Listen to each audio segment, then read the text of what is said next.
السلام عليكم ورحمة الله وبركاته. إن الحمد لله نحمده ونستعينه ونستغفره ونعوذ بالله من شرور أنفسنا ومن سيئات أعمالنا. من يهده الله فلا مضل له ومن يضلل فلا هادي له وأشهد أن لا إله إلا الله وحده لا شريك له وأشهد أن محمدا عبده ورسوله صلى الله تعالى عليه وعلى آله وصحبه وسلم تسليما كثيرا. أما بعد فأعوذ بالله من الشيطان الرجيم. لقد كان لكم في رسول الله أسوة حسنة. সম্মানিত দিনী ভাতৃমণ্ডলী, আল্লাহ রাব্বুল আলামিনের যাবতীয় প্রশংসা যে আল্লাহ রাব্বুল আলামিনের অসংখ্য নিয়ামত আমাদের ওপর রাত দিন আসছে, যা আমরা ভোগ করছি। সালাত এবং সালাম নাজিল হোক আমাদের প্রিয় নবী শেষ নবী মুহাম্মদুর রাসূলুল্লাহ সাল্লাল্লাহু আলাইহি ওয়াসাল্লামের ওপর, যার মাধ্যমে আল্লাহ রাব্বুল আলামিন আমাদেরকে সঠিক পথ দেখিয়েছেন। যা কিছুই আমরা ভালো কাজ করছি, মন্দ কথা কাজ থেকে বাঁচছি, তা আমরা জেনেছি, শিখেছি রাসূলুল্লাহ সাল্লাল্লাহু আলাইহি ওয়াসাল্লামের নিয়ে আসা দ্বীনের যে দিক নির্দেশনা, হিদায়াত, তার মাধ্যমে। আজকে জুমাবার 13ই শাওয়াল 1441 হিজরি মোতাবেক 5ই জুন 2020 মসজিদুল হারাম মক্কাতুল মুকাররমায় যে জুমার খুতবা প্রদান করা হয়েছে, খতিব হচ্ছেন ডক্টর শেখ ফয়সাল গাজাবি হাফিজাহুল্লাহ তাআলা। বিষয়বস্তু মুমিনের জীবন সচ্ছলতা এবং সংকটের মাঝে, অর্থাৎ একজন মুমিন কখনো সচ্ছল সুখী, কখনো দুঃখী। এটি হচ্ছে মানুষের জীবন, আর এতে রয়েছে আমাদের দুনিয়ার আখিরাতের কল্যাণ। আল্লাহ রাব্বুল আলামিনের প্রশংসা এবং রাসূলুল্লাহ সাল্লাল্লাহু আলাইহি ওয়াসাল্লামের উপর সালাতু সালামের পরে আমরা সেই মূল্যবান খুতবার অনুবাদ পেশ করছি। আল্লাহ রাব্বুল আলামিন যেন আমাদেরকে এই খুতবা থেকে উপকৃত করেন, দিক নির্দেশনা নেওয়ার তৌফিক দান করেন, এবং যে কোনো অবস্থায় আল্লাহ রাব্বুল আলামিন আমাদেরকে যেন উত্তম প্রতিদান দান করেন।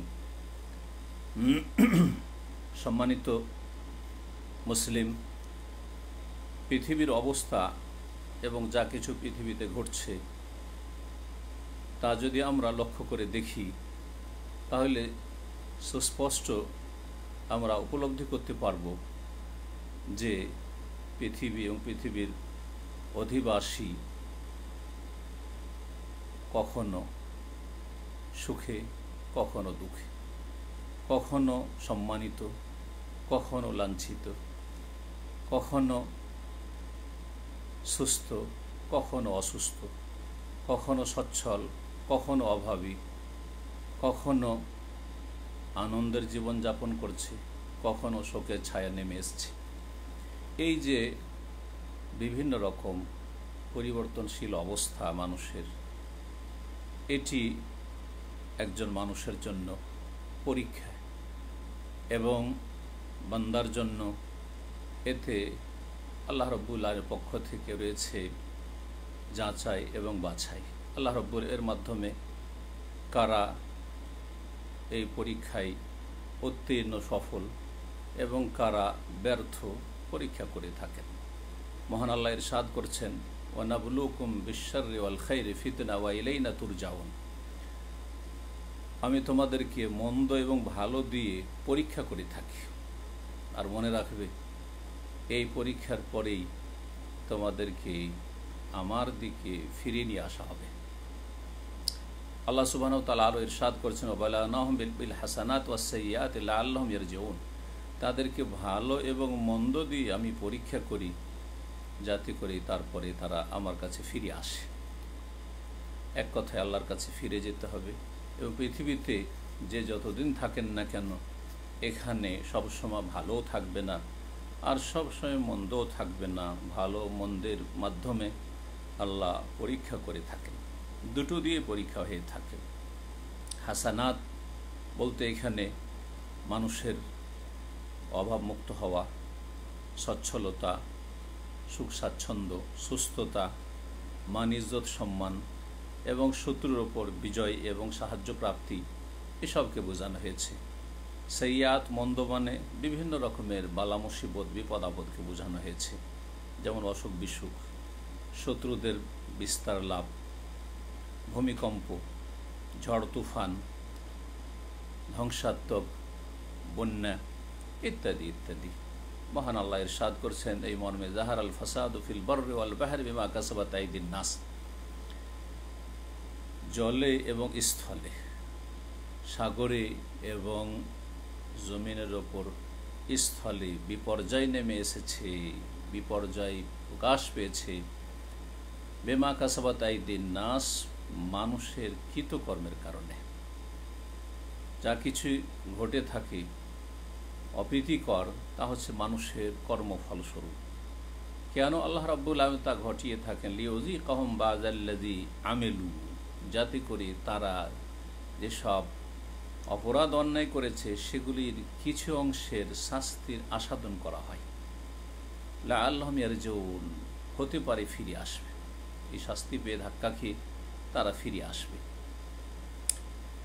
এই রকমের যে আয়াতগুলি রয়েছে, সেই আয়াতগুলির সার কথা হচ্ছে যে আল্লাহ সুবহানাহু ওয়া তাআলা মানুষের জন্য সুনির্ধারিত করেছেন সুখের সামগ্রী এবং দুঃখের সামগ্রী, সুখ স্বাচ্ছন্দ্য এবং বিপদ আপদ।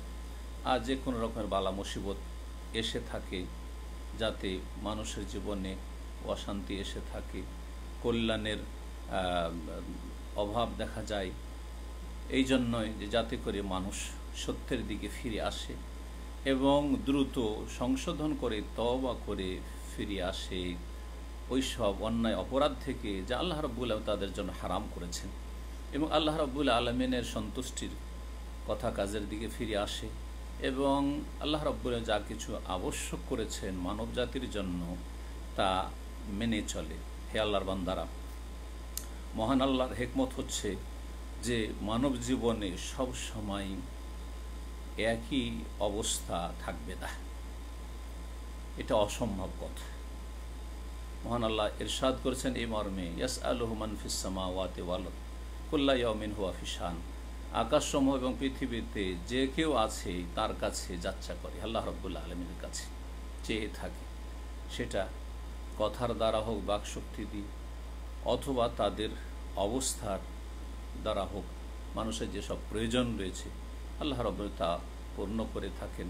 আল্লাহ রাব্বুল আলামিনের কাছে তারা চেয়ে থাকে। কুল্লু ইয়াউমিন হুয়া ফি শান, প্রতিদিন আল্লাহ রাব্বুল আলামিন গুরুত্বপূর্ণ কাজে লেগে আছেন। অর্থাৎ আল্লাহ রাব্বুল আলামিনের কাছে আকাশ এবং জমিনবাসী তাদের প্রয়োজন, রিজক, অনুগ্রহ এবং নিরাপত্তা চেয়ে থাকে, এবং আল্লাহ রাব্বুল আলামিন প্রতিটি সময়ে তার গুরুত্বপূর্ণ কাজে লেগে আছেন। যা কিছু পৃথিবীতে ঘটছে তিনিই ঘটাচ্ছেন। এই কথাগুলি কোরআনে কারিমে আল্লাহ রাব্বুল এই আয়াতে বলতে চেয়েছেন। এই বিষয়টিকে নবী করিম সাল্লাল্লাহু আলাইহি ওয়াসাল্লামের এই হাদিসে এভাবে স্পষ্ট করা হয়েছে।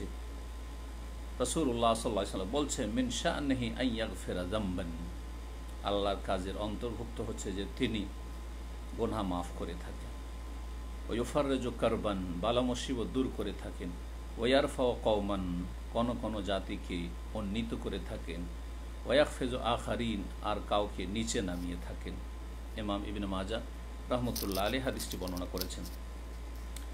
সুতরাং আল্লাহ সুবহানাহু ওয়া তাআলা প্রতিদিন তার বান্দাদের কাজে লেগে আছেন, যে কাউকে ক্ষমা করছেন, কারো দুশ্চিন্তা দূর করছেন, কারো বালা মুসিবত দূরীভূত করছেন, আর কারো প্রয়োজন মেটাচ্ছেন, যে অভাবীকে অভাবমুক্ত করছেন, মূর্খকে অজ্ঞকে জ্ঞান দান করছেন, পথভ্রষ্টকে হেদায়েত দান করছেন, এবং যারা দিশেহারা তাদেরকে দিক নির্দেশনা দিচ্ছেন, যারা অসহায় তাদের ফরিয়াদ শুনছেন, এবং যে সংকটে জীবনযাপন করছে তার সংকটকে দূর করছেন, ক্ষুধার্তকে আল্লাহ রাব্বুল আলামিন খাদ্য দান করছেন, বস্ত্রহীনকে আল্লাহ রাব্বুল বস্ত্র দান করছেন, অসুস্থকে আরোগ্য দান করছেন, যে বিপদে পতিত তাকে আল্লাহ রাব্বুল আলামিন নিরাপদ করছেন, তওবাকারীর তওবা কবুল করছেন,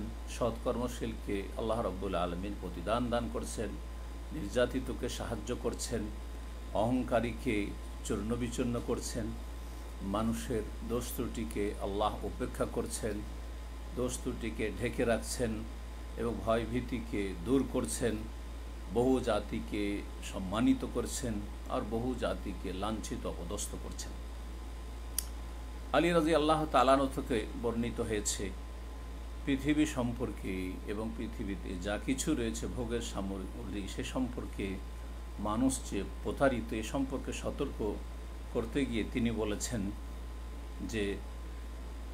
যে কথাটি তিনি বলেছেন তা হচ্ছে যে পৃথিবীর অবস্থা একই অবস্থায় থাকবে না। বলছেন তিনি, ফালা তাগুররান্নাকুমুল হায়াতুদ দুনিয়া, এই পার্থিব জগৎ তোমাদেরকে প্রতারিত না করে। ফাইন্নাহা দারুল বিলবালায় মাহফুফা, এমন একটি ঘর যে ঘর বালা মুসিবতে ঘেরা, অবিল ফানায় মাউফা, এবং ধ্বংসশীল এটা সবার জানা, অবিল গাদরে মৌসুফা, এবং এর বৈশিষ্ট্য হচ্ছে যে বিশ্বাসঘাতকতা করে, অকুল্ল মাফিহা ইলা জওয়াল, আর যা কিছু পৃথিবীতে রয়েছে সব কিছুই একদিন শেষ হয়ে যাবে। ওয়াহিয়া বাইনা আহলিহা দুয়ানু ওয়া সিজাল, এবং পৃথিবীবাসীর মাঝে পৃথিবীতে যা কিছু রয়েছে তা এক হাত থেকে আর এক হাতে চলে যায়। লা তাদুম আহওয়ালুহা, এর অবস্থা স্থায়ী নয়। ওয়ালাই ইয়াসলাম মিন শাররিহা নুজ্জালুহা, আর পৃথিবীতে অবতরণকারী যারা বসবাসকারী তারা এই পৃথিবীর অনিষ্ট থেকে নিরাপদ নয়। হে মুসলিম ভাই, মনে রাখবেন যে মুমিনের জীবনের প্রতিটি কাজ অবস্থায় হচ্ছে কল্যাণ আর কল্যাণ। যেমন রাসূলুল্লাহ সাল্লাল্লাহু আলাইহি ওয়াসাল্লাম হাদিসে বর্ণনা করেছেন, আজাবান লি আমরিল মুমিন, মুমিনের বিষয়টি বড় আশ্চর্যজনক। ইন্না আমরাহু কুল্লাহু লাহু খায়র, মুমিনের কাজ সবগুলি হচ্ছে কল্যাণময়। ওয়ালাইসা যালিকা লিআহাদি ইল্লা লিল মুমিন, আর এটি একমাত্র মুমিনের জন্য হয়ে থাকে। তা এইভাবে যে ইন আসাবাতু সাররা আশাকার, যদি তার জীবনে সুখ শান্তি নেমে আসে তাহলে শুকরিয়া আদায় করে, ফাকানা খায়র আল্লাহ, সুতরাং তার জন্য এটি মঙ্গলজনক হয়। ওয়াইন আসাবাতু দররা আসাবার, আর যদি তার ওপর বিপদ আপদে নেমে আসে তাহলে ধৈর্য ধারণ করে, ফাকানা খায়র আল্লাহ, এটি তার জন্য কল্যাণকর হয়। ইমাম মুসলিম রাহিমাহুল্লাহ হাদিসটি বর্ণনা করেছেন। সুতরাং একজন মুমিন সুখে শান্তিতে শুকরিয়া আদায় করে এবং সচ্ছলতার অবস্থায় কখনো প্ররোচিত হয় না, প্রতারিত হয় না যে সচ্ছলতার অবস্থায় সে অলস হয়ে যাবে, উদাসীন হয়ে যাবে, এমনটা হয় না। দুঃখের সময় কষ্টের সময় ধৈর্য ধারণ করে এবং বালা মুসিবতে তার মনোবল শক্তিশালী থাকে। সুতরাং সে বিচলিত হয় না, কোনো পেরেশানির সম্মুখীন তাকে হতে হয় না। উভয় অবস্থায় আল্লাহ রাব্বুল আলামিনের দিকে ধাবিত হয় যে আল্লাহ রাব্বুল আলামিন তাকে সৃষ্টি করেছেন এবং দৃঢ় বিশ্বাস রাখে যে যা কিছু তার তকদিরে ভালো মন্দ এসেছে সেটি আল্লাহ রাব্বুল আলামিনের ইচ্ছাধীন এবং তিনি সুপরিমিত করেছেন। চিন্তা করুন রাসূলুল্লাহ সাল্লাল্লাহু আলাইহি সাল্লামের সিরাত আদর্শ নিয়ে যে কিভাবে তার প্রতি যে বিভিন্ন রকমের অবস্থা নেমে এসেছে, কি আচরণ করেছেন এবং কিভাবে তিনি সেগুলির সম্মুখীন হয়েছেন এবং সেগুলির সময় সেসব অবস্থাগুলির সময় তিনি কি আদর্শ আমাদের জন্য ছেড়ে গেছেন। এর মধ্যে চিন্তা করুন নবী করিম সাল্লাল্লাহু আলাইহি ওয়াসাল্লামের জীবনের কথা, যে কখনো সুখ শান্তির অবস্থা এসেছে, সচ্ছলতার অবস্থা এসেছে এবং কখনো দুঃখের সম্মুখীন হয়েছেন। প্রথম অবস্থা নিয়ে একটু চিন্তা করে দেখুন যে নবী করিম সাল্লাল্লাহু আলাইহি ওয়াসাল্লাম অসহায় ছিলেন, আল্লাহ রাব্বুল আলামিন তাকে আশ্রয় দান করেছেন, জি, এবং তার দেখাশোনার দায়িত্ব গ্রহণ করেছেন তার দাদা আব্দুল মুত্তালিব। তারপর যখন দাদা ইন্তেকাল হয়ে গেল তখন তার চাচা আবু তালেব তার প্রতি মায়া মমতার সাথে তার দেখাশোনা করেছেন এবং তিনি তার রক্ষণাবেক্ষণেই প্রতিপালিত হয়েছেন।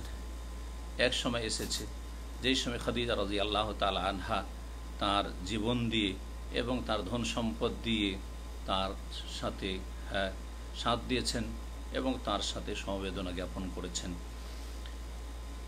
সার্বিক সহযোগিতা করেছেন। আল্লাহ রাব্বুল আলামিন তাকে সাহায্য করেছেন তার রহমতে এবং মুমিন সাহাবায়ে কেরামদের মাধ্যমে, যারা রাসূলুল্লাহ সাল্লাল্লাহু আলাইহি ওয়াসাল্লামের ভালোবাসাকে নিজের বাপ মা, নিজের ছেলে মেয়ে, নিজের স্ত্রী পরিবারের ওপর প্রাধান্য দিয়েছেন এবং আল্লাহ রাব্বুল আলামিন তার জন্য এমন কিছু পুরুষ এবং নারী মুহাজির আনসার তৈরি করে দিয়েছেন যারা তার সাহায্য সহযোগিতা করেছেন, তার পাশে দাঁড়িয়েছেন এবং কোরবানি এবং ত্যাগের তারা মহান এক আদর্শ পেশ করেছেন। নবী করিম সাল্লাল্লাহু আলাইহি সাল্লাম বড় হায়াত তাইয়্যিবা সুখ শান্তির জীবন যাপন করেছেন। সবসময় তার অন্তর আল্লাহর সাথে সম্পৃক্ত থেকেছে, ঈমানের স্বাদ সবসময় তিনি অনুভব করেছেন। আল্লাহ রাব্বুল গোলামির যে স্বাদ রয়েছে তা তিনি হাসিল করেছেন এবং আল্লাহর সাথে সবসময় যে মুনাজাত এবং চুপি সারে সম্পর্ক রাখার যে স্বাদ রয়েছে সেটি তিনি হাড়ে হাড়ে অনুভব করেছেন এবং সব অবস্থায় তিনি সবচাইতে বেশি সুখী থেকেছেন এবং তার অন্তর সবসময় প্রশস্ত থেকেছে, মনোবল সবসময় মজবুত থেকেছে এবং তার মোবারক চেহারায় সবসময় যেন নিয়ামতের সজীবতা সুস্পষ্ট হয়ে উঠেছে। কখনো রবের জিকির আজকার থেকে তিনি উদাসীন হননি এবং তার মুখ্য উদ্দেশ্য থেকেছে যে আল্লাহর ভালোবাসা, আল্লাহর সন্তুষ্টি কি করে হাসিল করব এবং তিনি কোরআন কারীমের তিলাওয়াত করতে থেকেছেন। তার চক্ষু শীতল হইতো সালাতের মাধ্যমে এবং তার অন্তরে ভালোবাসা দেওয়া হয়েছিল পৃথিবীর সুগন্ধির এবং নারীর সুগন্ধি এবং নারীর ভালোবাসা থাকা সত্ত্বেও তার চক্ষু শীতল হইতো, মন ঠান্ডা হইতো সালাতের মাধ্যমে, যেমন হাদিসে রয়েছে। রাসূলুল্লাহ সাল্লাল্লাহু আলাইহি সাল্লাম সুগন্ধি ব্যবহার করতেন এবং যখন তার কাছে নতুন কাপড় থাকতো নতুন কাপড় পরিধান করতেন এবং তার কাছে যখন প্রতিনিধি দল আসতো তাদের জন্য ভালোভাবে সাজতেন। তার ঈদের জন্য আর জুমার জন্য বিশেষ কল্লা নামক জোড়া কাপড় ছিল যা তিনি পরিধান করতেন।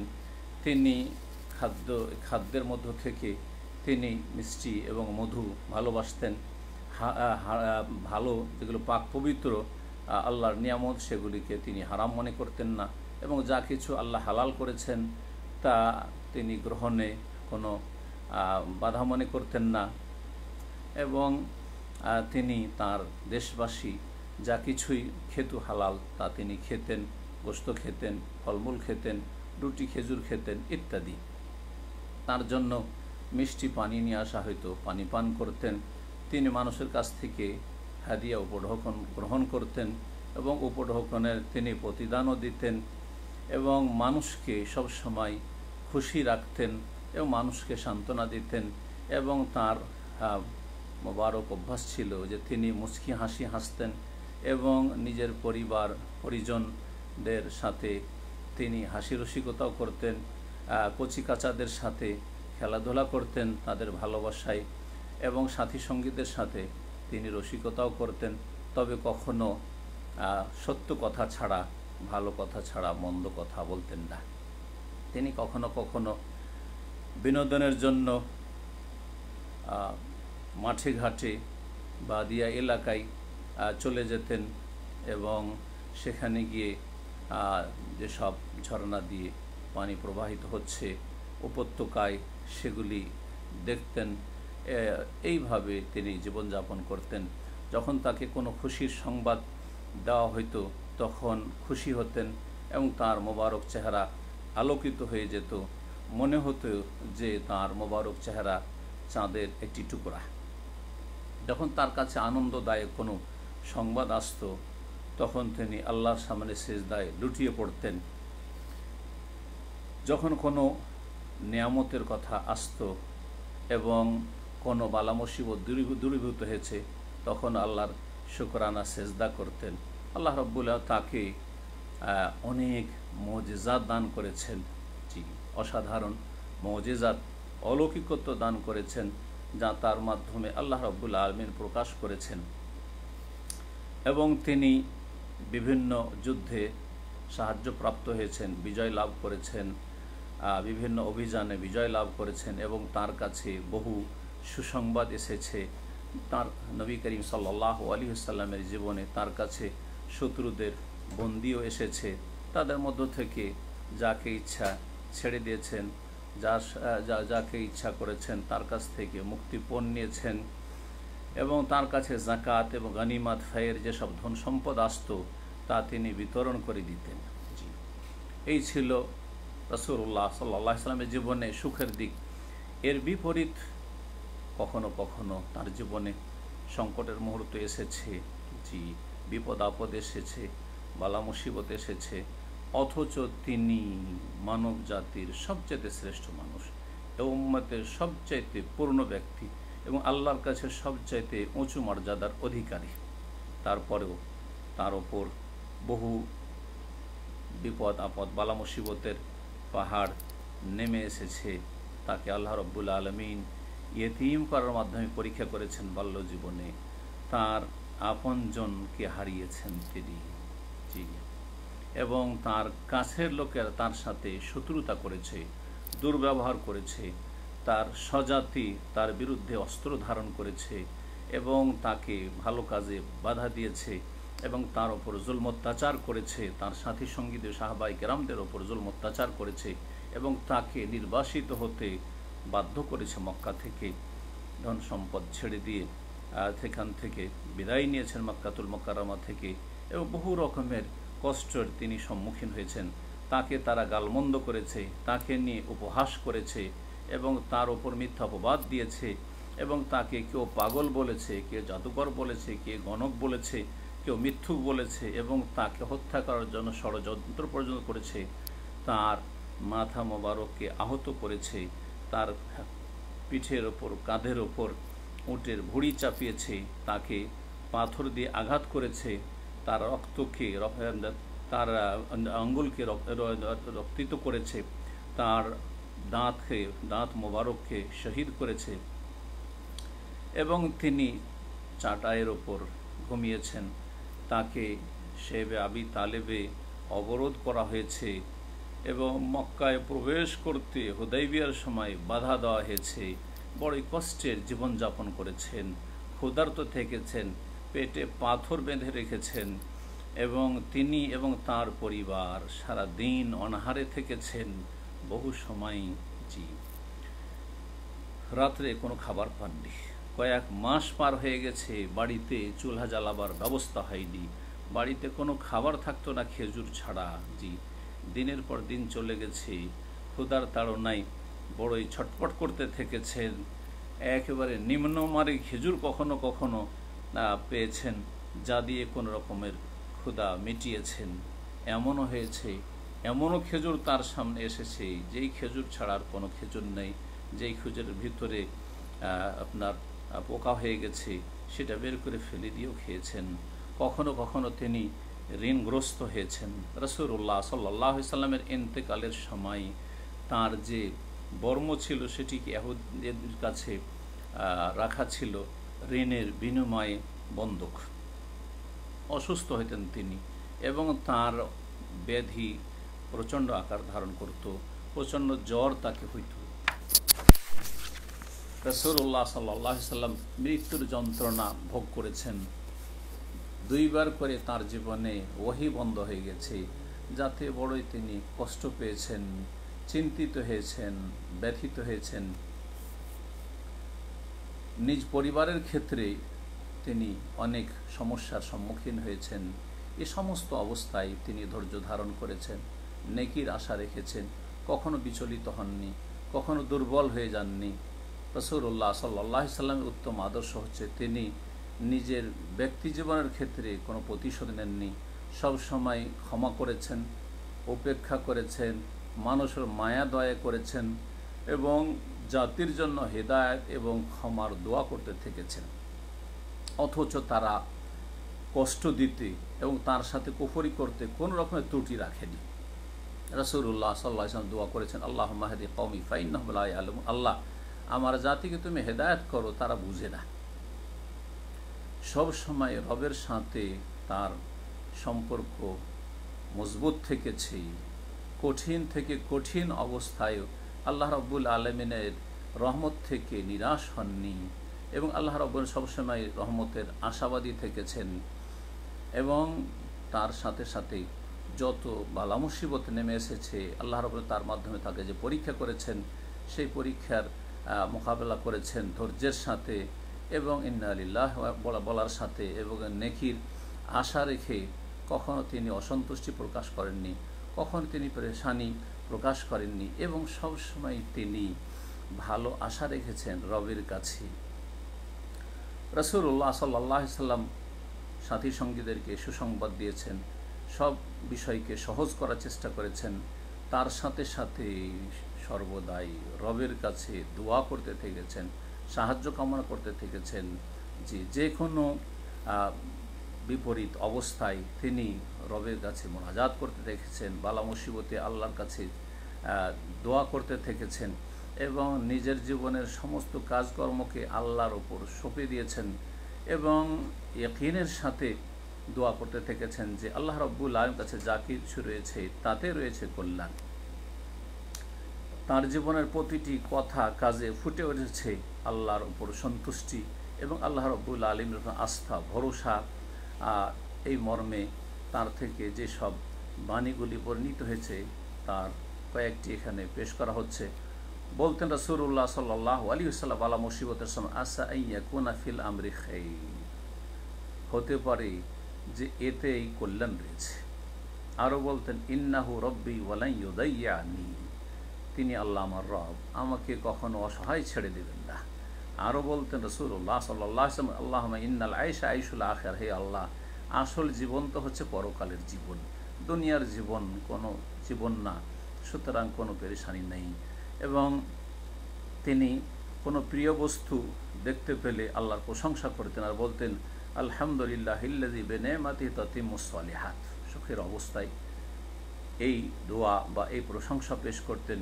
যাবতীয় প্রশংসা সে আল্লাহর, যার অনুগ্রহে যার নিয়ামতে ভালো কাজগুলি সম্পূর্ণ হয়ে থাকে। যখন তিনি অপ্রীতিকর কিছু দেখতেন তখন বলতেন আলহামদুলিল্লাহি আলা কুল্লি হাল, সর্ব অবস্থায় আল্লাহর যাবতীয় প্রশংসা। এবং আরও বলতেন ইন্নাল মুমিনা বিকুল্লি খাইরিন আলা কুল্লি হাল, মুমিন ব্যক্তি সার্বিক কল্যাণের সাথে থাকে প্রতিটি অবস্থায়। শত্রুর মোকাবেলায় গেলে বলতেন আল্লাহ রাব্বুল আলামিনের এই দোয়া, আল্লাহুম্মা আনতা আযুদি, হে আল্লাহ তুমি আমার বাহু, ওয়া আনতা নাসিরি, এবং তুমি আমার সাহায্যকারী, বেকা আহুলু, তোমার মাধ্যমেই আমি বেকা আহুলু অবেকা আসুল, তোমার মাধ্যমেই আমি নড়াচড়া করে থাকি এবং তোমার দ্বারাই আমি হানা দিয়ে থাকি, অবেকা ওকাতেল, এবং তোমার মাধ্যমে আমি তোমার শক্তি যে তুমি দান করেছো তার মাধ্যমে আমি লড়াই করে থাকি। এবং সমস্ত অনুগ্রহ এবং নিয়ামতকে আল্লাহ রাব্বুল আলামিনের সাথে সম্পৃক্ত করতেন এবং তার শুকরিয়া আদায় করতেন, কখনো তিনি নাশুকরি করতেন না, অকৃতজ্ঞ হতেন না। এবং বলতেন রাসূলুল্লাহ সাল্লাল্লাহু আলাইহি ওয়াসাল্লাম আল্লাহর শুকরিয়ায় আলহামদুলিল্লাহি গায়রা মুআদ্দাইন ওয়ালা মুকাফা ওয়ালা মাগফুর ওয়ালা মুস্তাগনান আনহু, আলহামদুলিল্লাহিল্লাযী আত'আমা মিনাত তা'আম ওয়া সাকা মিনাশ শারাব ওয়া কাসানা মিনাল উরি ওয়া হাদা মিনাদ দালালা ওয়া বাসসারা মিনাল আমা ওয়া ফাদ্দালা আলা কাসীরিন মিন খালকিহি তাফদীলা। বলতেন যাবতীয় প্রশংসা সে আল্লাহর, যার থেকে কখনো বিদায় নেওয়া যায় না, যার কোনো বদলা দেওয়া যায় না, যার নাশুকরি করা যায় না, যার থেকে অমুখাপেক্ষী হওয়া যায় না। যাবতীয় প্রশংসা সে আল্লাহর, যিনি খাদ্য দান করেন, পানীয় দিয়ে থাকেন, তিনি বস্ত্র দিয়ে থাকেন এবং গুমরাহি থেকে সঠিক রাস্তা দেখিয়ে থাকেন এবং অন্ধকে দৃষ্টিশক্তি দিয়ে থাকেন এবং তার বহু সৃষ্টির ওপর শ্রেষ্ঠত্ব দান করে থাকেন। সবসময় আল্লাহ রাব্বুল আলামিনের এই বাণীর অনুভূতি তার থাকতো, তা হচ্ছে ওমা বিকুম মিন নি'মাতিন ফামিন আল্লাহ। আল্লাহ কোরআনে ইরশাদ করেছেন, তোমাদের কাছে যা কিছু নিয়ামত রয়েছে তা মনে রাখবে আল্লাহর পক্ষ থেকে। এই জন্য সবসময় রাসূলুল্লাহ সাল্লাল্লাহু আলাইহি সাল্লামের জবান মোবারক ব্যস্ত থাকত। আর বিশেষ করে প্রতিটি ফরজ সালাতের পরে সালাম ফিরলে সহিহ মুসলিমে যেমন রয়েছে, বলতেন লা ইলাহা ইল্লাল্লাহ ওয়ালা না'বুদু ইল্লা ইয়্যাহ লাহুন নি'মাতু ওয়া লাহুল ফাদলু ওয়া লাহুস সানাউল হাসান। লা ইলাহা ইল্লাল্লাহ, আল্লাহ ছাড়া কোনো সত্য উপাস্য নেই। ওয়ালা না'বুদু ইল্লা ইয়্যাহু, তার ছাড়া আর কারো ইবাদত করি না। সমস্ত নিয়ামত তার। ওয়ালাহুল ফাজলু, সমস্ত অনুগ্রহ তার। ওয়ালাহুস সানাউল হাসান, সুতরাং সমস্ত ভালো প্রশংসা গুণগান তার। মহান আল্লাহ যখন রাসূলুল্লাহ সাল্লাল্লাহু আলাইহি ওয়াসাল্লাম এবং মুসলিমদের ওপর থেকে বালা মুসিবতকে দূরীভূত করলেন এবং আল্লাহ রাব্বুল আলামিন যখন তাদেরকে বিজয় দান করলেন এবং তাদেরকে সাহায্য দান করলেন এবং শক্তিশালী করলেন, বাইতুল্লাহিল হারামে যখন মক্কা বিজয়ের সময় প্রবেশ করলেন, মক্কা বিজয়ের বছরে, তখন নিরাপদ এবং আল্লাহ অভিমুখী হয়ে এমন বিনয়ী হয়ে প্রবেশ করলেন যে নবী করিম সাল্লাল্লাহু আলাইহি ওয়াসাল্লামের মুখমণ্ডল যেন তার যে বাহন রয়েছে বাহনের পিঠের পেছন দিকে আপনার ঠেকে যাচ্ছিল। আল্লাহ রাব্বুল আলামিনের সামনে নমনীয় হয়ে এবং আল্লাহ রাব্বুল আলামিনের শুকরিয়া জ্ঞাপনের উদ্দেশ্যে তিনি বিজয়ী হয়ে যখন প্রবেশ করেন, কোনো অহংকারের মতো প্রবেশ করেননি। জি, এবং দুশমনদের ওপর হাসার মন মানসিকতা নিয়ে প্রবেশ করেননি এবং বিজয়ী হওয়া তাকে আল্লাহর নিয়ামত ভুলিয়ে দেয়নি এবং আল্লাহ রাব্বুল আলামিনের নিয়ামতের কথা সবসময় স্মরণে রেখেছেন। সর্বদা আল্লাহ রাব্বুল আলামিনের যে নিয়ামত রয়েছে সব নিয়ামতের শুকরিয়া আদায় করতে থেকেছেন যে আল্লাহ রাব্বুল তাকে সাহায্য করেছেন, তার সাহাবাই কেরামদেরকে সাহায্য করেছেন এবং তাদের সংখ্যা স্বল্প ছিল, তারপরে তাদেরকে সংখ্যাধিক্য দান করেছেন এবং তাদের অভাবকে আল্লাহ দূর করেছেন। যেমন আল্লাহ রাব্বুল আলামিন কোরআনে কারীমে ইরশাদ করেছেন, ওয়াযকুরু ইয আনতুম কালীল। এই আয়াতের বাস্তবায়ন জীবনে করেছেন যে স্মরণ করো যখন তোমরা সংখ্যালঘু ছিলে, মুস্তাযআফুনা ফিল আরদ, পৃথিবীতে তোমরা ছিলে একেবারে দুর্বল অসহায়, তাখাফুনা আন ইয়াতাখাত্তাফাকুন নাস, তোমরা ভয় পাচ্ছিলে যে তোমাদেরকে মানুষ ছিন্ন ভিন্ন করে নিয়ে যাবে। ফাআওয়াকুম, অথবা আল্লাহ তোমাদেরকে আশ্রয় দান করেছেন। ওয়া আইয়াদাকুম বিনাসরিহি, এবং আল্লাহ রাব্বুল আলামিন তোমাদেরকে তার সাহায্য দান করেছেন। ওয়া রাযাকাকুম মিনাত তাইয়্যিবাত, এবং আল্লাহ রাব্বুল আলামিন তোমাদেরকে পাক পবিত্র রিজিক দান করেছেন, যাতে করে রব্বুল আলামিনের শুকরিয়া আদায় করো।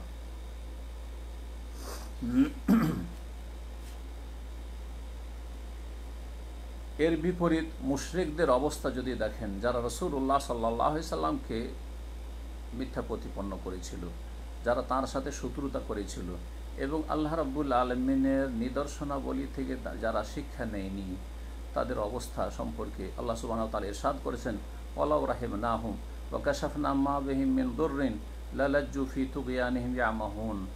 যদি তাদের উপর আমি দয়া করি এবং তাদের উপর যে বালা মুসিবত রয়েছে তা যদি আমি দূরীভূত করি, তাহলে তারা তাদের সীমা লঙ্ঘনে আরও অগ্রগামী হবে এবং তারা আরও পাপে নিমজ্জিত হবে। মহান আল্লাহ আরও ইরশাদ করছেন কাফেরদের অবস্থা সম্পর্কে যে ওয়াইযা মাসাল ইনসানা দুররুন দাআ রাব্বাহু মুনিবান ইলাইহি, যখন কোনো কাফের মানুষকে কোনো বিপদ আপদ স্পর্শ করে তখন রবকে তারা আহ্বান করে, রবের অভিমুখী হয়ে। সুম্মা ইযা খাওয়ালাহু নি'মাতাম মিনহু, তারপরে আল্লাহ রাব্বুল যখন তার নিয়ামত তাদেরকে দান করেন, নাসিয়া মা কানা ইয়াদু ইলাইহি মিন ক্বাবল, ইতিপূর্বে যে আল্লাহকে ডাকতো তা তারা ভুলে যেত। এই হচ্ছে তাদের অবস্থা। রাসূলুল্লাহ সাল্লাল্লাহু আলাইহি ওয়াসাল্লাম এর বিপরীত ছিলেন। জি, কিন্তু এরা ফরিয়াদ করত বিপদ আপদের সময়, আর যখন সুখ শান্তি নেমে আসতো তখন তারা আল্লাহকে ভুলে যেত। মহান আল্লাহ এই মর্মে আরও ইরশাদ করেছেন কোরআনে কারীম, ওয়াইজা মাসাল ইনসান আদ-দুররু দাআনা লিজামবিহি আও কায়েদান আও কাইমা, যখন কাফের মানুষকে বিপদ আপদ স্পর্শ করে তখন আমাকে তারা ডাকে শুয়ে বসে দাঁড়িয়ে। ফালাম্মা কাশাফনা আনহু দুররাহ, যখন তার বিপদ আপদ দূর করে দিই তখন সে চলে যায় এমনভাবে পাশ কাটিয়ে যে মনে হচ্ছে যে কোনো বিপদ আপদ দূরীভূত করার জন্য আমাকে তারা ডাকেই দিই। কেযালিকা যুয়িনা মুসরিফিনা মা কানু ইয়ামালুন, এইভাবে যারা সীমা লঙ্ঘনকারী তাদের কৃতকর্মকে সুশোভিত করা হয়েছে, তাদেরকে তাই ভালো লেগেছে। এক কথায়, হে আল্লাহর বান্দারা, নবী করিম সাল্লাল্লাহু আলাইহি সাল্লামের যে এই জীবন, যেই জীবনে ভালোও ছিল মন্দও ছিল, জি সুখও ছিল দুঃখও ছিল, সব কিছু মিলিয়েই যে রাসূলুল্লাহ সাল্লাল্লাহু আলাইহি সাল্লামের জীবন ছিল, তাতে আল্লাহ রাব্বুল আলামিনের ফয়সালার উপর সবসময় সন্তুষ্ট থেকেছেন, আল্লাহ রাব্বুল আলামিনের প্রশংসা করতে থেকেছেন, শুকরিয়া আদায় করতে থেকেছেন, বালা মুসিবতে ধৈর্য ধারণ করেছেন এবং আল্লাহ রাব্বুল আলামিনের আয়াত এবং সৃষ্টিগত নিদর্শন থেকে উপদেশ নিতে থেকেছেন এবং রবের প্রশংসা এবং তাসবিহ করতে থেকেছেন, খুলুসিয়াতের সাথে দোয়া করতে থেকেছেন, ইবাদতের ক্ষেত্রে সততা আর প্রমাণ দিয়েছেন এবং আল্লাহ রাব্বুল আলামিনের হক যথাসাধ্য আদায় করেছেন। এর মাধ্যমে আমরা জানতে পারি যে নবী মুহাম্মদুর রাসূলুল্লাহ সাল্লাল্লাহু আলাইহি সাল্লামের জীবনী সম্পর্কে আমাদের কতটা জানার প্রয়োজন রয়েছে, যাতে করে আমাদের ভালোবাসা রাসূলুল্লাহ সাল্লাল্লাহু আলাইহি সাল্লামের সাথে মজবুত হয়। যখন আমরা রাসূলুল্লাহ সাল্লাল্লাহু আলাইহি সাল্লামকে সত্যিকার অর্থে ভালোবাসতে পারব, তখন তার আদর্শের অনুসারী হব, তার আদব কায়দার খেয়াল রাখব, তার শিক্ষা যে তার দিক নির্দেশনা রয়েছে তার আমরা মেনে চলব এবং তার সার্বিক জীবনে অনুসরণ করব। সম্মানিত মুসলিম, নবী করিম সাল্লাল্লাহু আলাইহি সাল্লাম সুসংবাদ দিয়েছেন এবং আমাদেরকে জানিয়েছেন তার এক ওসিয়তে, যায়েদ বিন আব্বাস রাদিয়াল্লাহু তাআলা আনহুমাকে ওসিয়ত করেছিলেন, যে প্রসিদ্ধ ওসিয়ত, তা হচ্ছে বলছেন রাসূলুল্লাহ সাল্লাল্লাহু আলাইহি সাল্লাম, ওয়ালাম আন্না ফিস সাবরি আলা মা তাকরাহু খাইরান কাসীরান, শুনে রাখো যে তোমার অপ্রীতিকর অবস্থার ওপর ধৈর্য ধারণ করাই অনেক কল্যাণ রয়েছে। ও আন্না নাসরা মা সাবরি, এবং ধৈর্যের সাথেই সাহায্য নেমে আসবে। ও আন্নাল ফারাজা মা আল কারবে, এবং বালা মুসিবত বিপদ আপদের সাথেই বিপদ আপদ দূরীভূত হবে। ও আন্না মা আল উসরে ইউসরা, আর যখনই কঠিন হবে তারপরে সহজ হবে। এইভাবে রাসূলুল্লাহ সাল্লাল্লাহু আলাইহি সাল্লাম উপদেশ দিয়েছেন। যেই উপদেশ সম্পর্কে আরও মহান আল্লাহ ইরশাদ করেছেন, ফাইন্না মাল উসরি ইউসরা, ইন্না মাল উসরি ইউসরা। কোরআনে কারীমে আল্লাহ রাব্বুল ইরশাদ করেছেন যে নিশ্চয়ই জেনে রেখো যে কঠিনের সাথে সহজ রয়েছে, ইন্না মাল উসরি ইউসরা, আর কঠিনের সাথে আরও জেনে রাখো যে সহজ রয়েছে। দুইবার করে বলেছেন। এ সম্পর্কে আমিরুল মুমিনিন ওমর বিন খাত্তাব রাদিয়াল্লাহু তাআলা আনহু লিখেছিলেন আবু উবাইদা বিন জাররাহ রাদিয়াল্লাহু তাআলা আনহুকে। তিনি বলেন, ফাইন্নাহু মা ইয়ানজিলু বিআবদিন মুমিনিন মিন মানজিলাতি শিদ্দাতিন ইল্লা ইয়াজআলুল্লাহু লাহু বাদাহা ফারাজা। শুনে রেখো যে কোনো মুমিন বান্দার ওপর যে কোনো কঠিন অবস্থা নেমে আসুক, তারপরে আল্লাহ রাব্বুল আলামিন অবশ্যই সেটা দূরীভূত করবেন। ওয়ালা ইয়াগলিবা উসরুন ইউসরাইনি, এবং একটি কঠিন দুটি সহজকে পরাজিত করতে পারবে না। কারণ আল্লাহ রাব্বুল আলামিন ইউসরা ইউসরা দুইবার করে নাকেরা বলেছেন, পক্ষান্তরে অনির্দিষ্ট করে, আর মারিফা আল উসর বলেছেন, যেটা একটিকে বোঝায়। মহান আল্লাহ আরও ইরশাদ করছেন, ইয়া আইয়ুহাল্লাযীনা আমানু ইসবিরু ওয়া সাবিরু ওয়া রাবিতু ওয়াত্তাকুল্লাহ লাআল্লাকুম তুফলিহুন।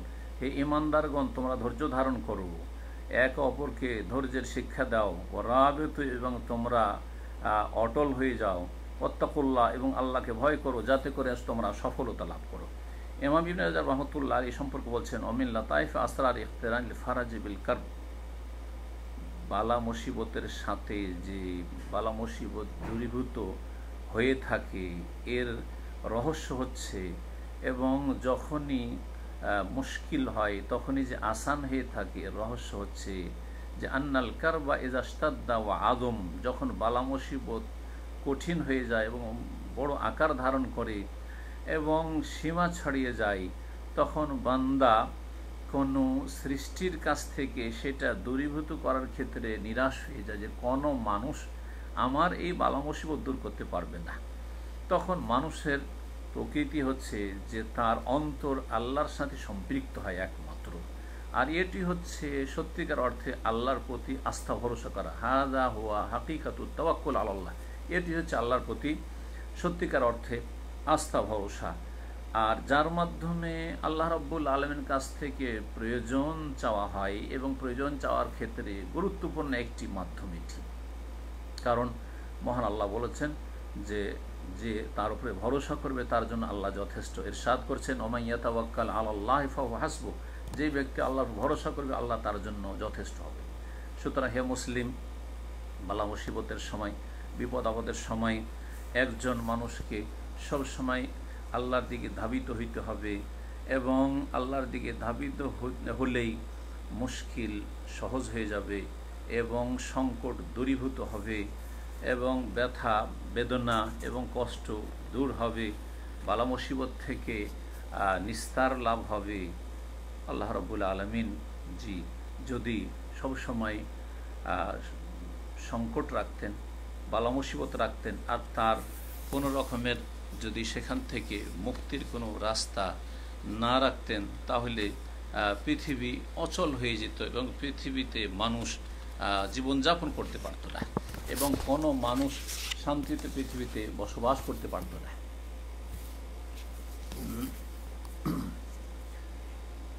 একজন মানুষকে সান্ত্বনা দেবে এই বিষয়টি যে যেসব সুখ শান্তি এবং যেসব সুখের অবস্থা পৃথিবীতে সে পেয়েছে এবং যেসব সুখ শান্তির জীবনযাপন করেছে সেটি একদিকে রাখুন, আর আরেক দিকে রাখুন যেসব বালা মুসিবত আমার আপনার জীবনে এসেছে, তাহলে দেখবেন যে বালা মুসিবতের সময়টা সুখ শান্তির তুলনায় অনেক কম।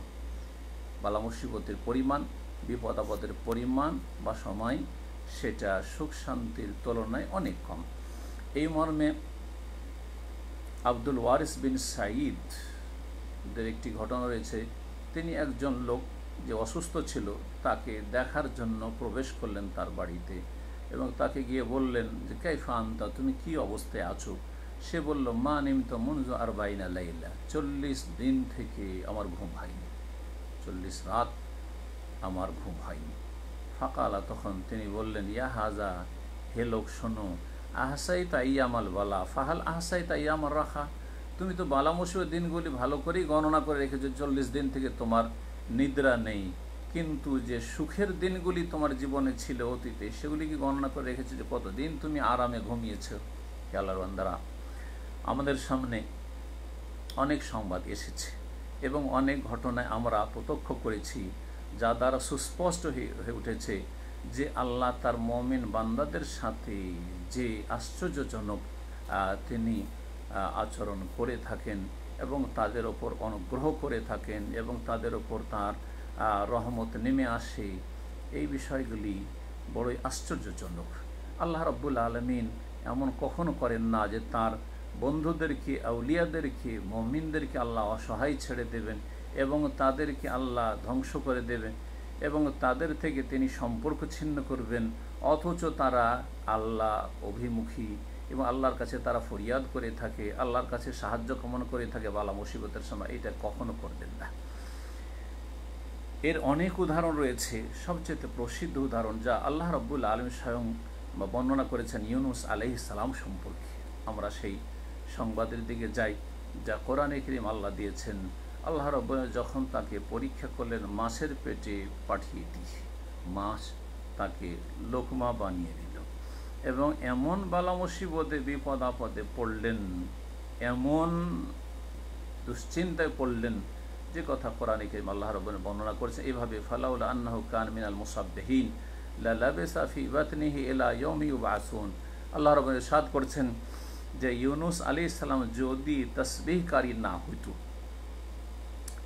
তাহলে মাছের পেটে সে অবস্থান করত কিয়ামত পর্যন্ত, পুনরুত্থান দিবস পর্যন্ত। এখানে আল্লাহ বলেছেন মিনাল মুসাব্বিহিন, ইউনুস আলাইহিস সালাম যদি তাসবিহকারী তার অন্তর্ভুক্ত না হতো, এর উদ্দেশ্য সম্পর্কে বলছেন যে তার উদ্দেশ্য হচ্ছে যে তিনি যে দোয়া পাঠ করেছিলেন, ফানাদা ফি যুলুমাত, অন্ধকার সমূহে মাছের পেটে, পানির অন্ধকারে, রাতের অন্ধকারে বারবার করে পাঠ করেছিলেন, লা ইলাহা ইল্লা আনতা সুবহানাকা ইন্নী কুনতু মিনাজ জালিমিন। লা ইলাহা ইল্লা আনতা, তোমার ছাড়া কোনো সত্য উপাস্য নেই, তুমি পাক পবিত্র, ইন্নী কুনতু মিনাজ জালিমিন, নিশ্চয় আমি জালিম হয়ে গেছি। আল্লাহ বলছেন ফাস্তাজাবনা লাহু, যখন ইউনুস আলাইহিস সালাম এই দোয়া করেছিলেন তখন আমি তার দোয়া কবুল করেছিলাম। ওয়া নাজ্জাইনাহু মিনাল গাম, এবং তাকে দুঃখের সময়, দুঃখ থেকে, কষ্ট থেকে মুক্তি দিয়েছিলাম। ওয়া কাযালিকা নুনজিল মুমিনিন, আর এইভাবে মুমিনদেরকে আমি মুক্তি দিয়ে থাকি। আল্লাহ রাব্বুল আলামিনের সাথে কেউ যদি সুখের সময় থাকে এবং দুঃখের সময়ও থাকে, কষ্টের সময় থাকে আর সচ্ছলতার সময়ও থাকে, প্রকাশ্যেও থাকে আর গোপনেও থাকে, তাহলে সব সময় আল্লাহ রাব্বুল আলামিন তাকে সাহায্য করে থাকেন এবং আল্লাহ তাকে শক্তিশালী করে থাকেন এবং সব সময় সে সফলতা লাভ করে আনন্দিত থাকে। আপনারা এই ইউনুস আলাইহিস সালামের অবস্থাকে এবং তিনি যে রবকে ডেকেছিলেন সেই সংকটের মুহূর্তে, এই অবস্থাকে এবং ফেরাউনের অবস্থা, যে ফেরাউনকে আল্লাহ ডুবিয়ে ধ্বংস করেছিলেন, আল্লাহ লানত তার উপরে হোক, সে তার সামনে মৃত্যুকে যখন স্বচক্ষে দেখছিল এবং মুক্তি পাওয়া থেকে সে নিরাশ হয়ে গেছিল এবং ধ্বংস তার নিশ্চিত হয়ে গেছিল, তখন সে অঙ্গীকার করেছিল, বলেছিল আমানতু, আমি এখন ঈমান নিয়ে আসছি, আন্নাহু লা ইলাহা ইল্লাল্লাযী আমানাত বিহি বানু ইসরাঈল ওয়া আনা মিনাল মুসলিমিন, আমি ঈমান নিয়ে আসছি এই কথার উপর যে সেই আল্লাহ ছাড়া কোনো সত্য উপাস্য নেই, মাহবুদ নেই, যার প্রতি বনি ইসরাঈলরা ঈমান নিয়ে এসেছে, ওয়া আনা মিনাল মুসলিমিন, এবং আমি আত্মসমর্পণকারীদের অন্তর্ভুক্ত হইলাম, আমি মুসলিম হয়ে গেলাম। সেও তো ধ্বংসের সময় এই লা ইলাহা ইল্লাল্লাহ বলেছিল, কিন্তু ইউনুস আলাইহিস সালামের দোয়া এবং এই ফেরাউনের এই ডাক দুটোতে সুস্পষ্ট পার্থক্য রয়েছে এবং আসমান জমিনের পার্থক্য রয়েছে। কারণ ইউনুস আলাইহিস সালামের অতীতের নেক আমল ছিল, জি, তিনি এই জন্য আল্লাহকে যখন ডেকেছেন আল্লাহ তাকে মুক্তি দান করেছেন, আল্লাহর কাছে দোয়া করেছেন, তার ডাকে সাড়া দিয়েছেন, দোয়া কবুল করেছেন। কিন্তু ফেরাউনের বিগত কোনো নেক আমল ছিল না, ভালো কাজ ছিল না। সুতরাং এই সংকটের সময় কোনো আশ্রয়স্থল পায়নি। যখন সে ডেকেছে তখন তার ডাকে সাড়া দেওয়া হয়নি, তাকে ধমক দেওয়া হয়েছে এবং তাকে লাঞ্ছিত অপদস্থ করা হয়েছে। এবং আল্লাহ এই উত্তর দিয়েছেন, আল আনা, এখন তোমার ডাকার সময় হয়েছে। মওত দেখে নেওয়ার পরে, মৃত্যু চোখে দেখে নেওয়ার পরে, ওখাদ আসাইতা কাবুল, অথচ সারা জীবন তুমি নাফরমানি করতে থেকেছ। সুতরাং মনে রাখবেন, এমন ব্যক্তি, যেই ব্যক্তি আল্লাহকে সুখের সময় ডেকেছে এবং আরেকজন যে সুখের সময় আল্লাহর হককে নষ্ট করেছে, দুইজনের মাঝে অবশ্যই পার্থক্য রয়েছে। ইউনুস আলাইহিস সালাম সুখের সময় দোয়া করেছে এবং দিনের দাওয়াত দিতে থেকেছে। পক্ষান্তরে ফেরাউন সুখের সময় জুলম অত্যাচার করেছে, কুফরি করেছে, অস্বীকার করেছে। জি, সুতরাং আল্লাহ রাব্বুল আলামিনের অনুগ্রহ সবসময় তার নেক বান্দাদের সাথে রয়েছে এবং সুখে দুঃখে আল্লাহ রাব্বুল আলামিনের অনুগ্রহ তাদের ওপর রয়েছে। আল্লাহ তাদের বালা মুসিবতকে এই জন্য দূর করে থাকেন, তাদের বিপদ আপদকে দূর করে থাকেন, যেহেতু তারা সুখের সময় আল্লাহর সাথে ভালো আচরণ করেছে। হে আল্লাহর বান্দারা, মানুষকে পৃথিবীতে যে কোনো মুসিবতের সম্মুখীন করা হোক না কেন, মনে রাখবেন যে পার্থিব ক্ষেত্রে যদি কোনো মুসিবত আসে, তারপরে মুসিবত একসময় দূরীভূত হবে। জি, এবং তার উপর একজন ভালো মানুষ ধৈর্য ধারণ করবে, নেকির আশা রাখবে মৃত্যু পর্যন্ত। এটা এমন একটা পরীক্ষা আল্লাহর পক্ষ থেকে যেটা হালকা মনে করা যেতে পারে, হালকা মনে করা যেতে পারে। কিসের তুলনায়? ওই ব্যক্তির তুলনায় যার দিনের ক্ষেত্রে, ইমানের ক্ষেত্রে, তৌহিদের ক্ষেত্রে, ইসলামের ক্ষেত্রে মুসিবত নেমে এসছে, ধর্মের ক্ষেত্রে মুসিবত নেমে এসছে। একজন লোক তার দিনকে, ইমানকে, তৌহিদকে, সুন্নাতকে ধ্বংস করেছে। জি, তার বিপদ আপদ নেমে এসছে ধর্মীয় ক্ষেত্রে, আল্লাহ থেকে সম্পর্ক ছিন্ন হয়ে গেছে। আর একজন লোকের পার্থিব জীবনে মুসিবত নেমে এসেছে। দুইজনের মুসিবতে অনেক পার্থক্য রয়েছে। জি, সত্যিকার বিপদগ্রস্ত ওই ব্যক্তি, যেই ব্যক্তির দিন নষ্ট হয়ে গেছে, যেই ব্যক্তি তার দিনকে ধ্বংস করেছে। এই জন্য রাসূলুল্লাহ সাল্লাল্লাহু আলাইহি সাল্লামের একটি দোয়া ছিল, যা তিরমিজিতে রয়েছে, ওয়ালা তাজাল মুসিবাতানা ফি দীনিনা, আল্লাহ আমাদের ধর্মীয় ক্ষেত্রে, দিনের ক্ষেত্রে মুসিবত দিও না। সুতরাং মনে রাখবেন, যে ব্যক্তি আল্লাহর অনুগ্রহকে স্বীকার করবে এবং জবান দ্বারা আল্লাহর শুকরিয়া আদায় করবে, অঙ্গ প্রত্যঙ্গ দ্বারা, কথা আর অন্তর থেকে আল্লাহর শুকরিয়া আদায় করবে, মনে রাখবেন যে আল্লাহর নিয়ামত তার উপর রয়েছে। আল্লাহ তাকে তৌফিক দিবেন শুকরিয়া আদায় করার। এবং এই যে আল্লাহ যে শুকরিয়ার তৌফিক দিয়েছেন একজন ভালো মানুষকে, সেটি তার পৃথিবীর নিরাপত্তা থেকে, সহি সালামত থাকা থেকে এবং মহামারী বালা মুসিবত থেকে নিরাপদ থাকার চাইতে বড় আল্লাহর অনুগ্রহ, যে সেই ব্যক্তি আল্লাহর শুকরিয়া আদায় করতে পেরেছে। পক্ষান্তরে যেই ব্যক্তি কোনো অনুগ্রহকে নিজের সাথে সম্পৃক্ত করেছে, নিজের মেহনত পরিশ্রমের সাথে সম্পৃক্ত করেছে এবং পাপাচারে লিপ্ত থেকেছে, তার মুসিবত এই পার্থিব মহামারীর মুসিবতের চাইতে বড়। এবং সমস্ত রকমের রোগ ব্যাধি বালা মুসিবতের চাইতে বড় মুসিবত হচ্ছে যেই ব্যক্তি সমস্ত নিয়ামতকে নিজের সাথে সম্পৃক্ত করেছে, নিজের বিদ্যা বুদ্ধির সাথে সম্পৃক্ত করেছে এবং পাপ মুক্ত হইতে পারেনি, পাপে ডুবে থেকেছে। তার মুসিবত হচ্ছে জীবনের সবচেয়ে বড় মুসিবত। আল্লাহ রাব্বুল এইরকম মুসিবত থেকে আমাদের যেন হেফাজত করেন এবং আল্লাহ রাব্বুল আলামিনের কাছে দোয়া করি, আল্লাহ আমাদের যেন গুনাহ খাতা মাফ করে দেন এবং বালা মুসিবত থেকে সঠিক শিক্ষা নেওয়ার তৌফিক দান করেন।